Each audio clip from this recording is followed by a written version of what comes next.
જોઈ રહ્યા છો એબીસી ન્યૂઝ। નજર કરી આજના મહત્વના સમાચાર પર। નવી મોટી ચિરાઈ ઓવરબ્રિજ પાસે એસટી બસ અકસ્માતમાં ભુજ ડેપોના ડ્રાઈવરનું કમનસીબ અવસાન।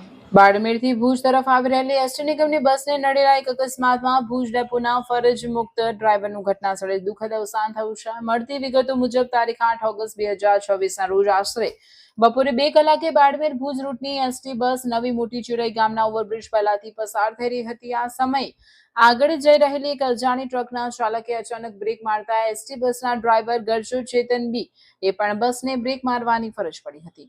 બસમાં કંડક્ટર સીટ પાસે પોતાના પરિવાર સાથે મુસાફરી કરી રહેલા ભુજ ડેપોના ડ્રાઈવર પ્રવીણ રાઠોડ બસને અચાનક બ્રેક લાગતા ઉછળીને બસની બહાર રોડ પર ફેંકાઈ ગયા હતા। તે જ સમયે બસની સાઈડમાંથી પસાર થઈ રહેલી અન્ય એક અજાણી ટ્રકના જોખમી વ્હીલ નીચે આવી જતા પ્રવીણ રાઠોડનું ઘટના સ્થળે જ કરુણ મોત નીપજ્યું હતું। બનાવ સમયે બસમાં કંડક્ટર તરીકે સોઢા ઇન્દ્રસિંહ ફરજ પર હતા। અકસ્માતમાં અન્ય કોઈ મુસાફર કે રાહદારીને ઈજા થઈ નથી તથા અન્ય કોઈ માલ મિલકતને નુકસાન થવા પામ્યું નથી। અકસ્માત સર્જી ભાગી છૂટેલી ટ્રકની શોધખોળ હાથ ધરવામાં આવી છે। અહેવાલ વિપુલભાઈ ચૌધરી, રાધનપુર।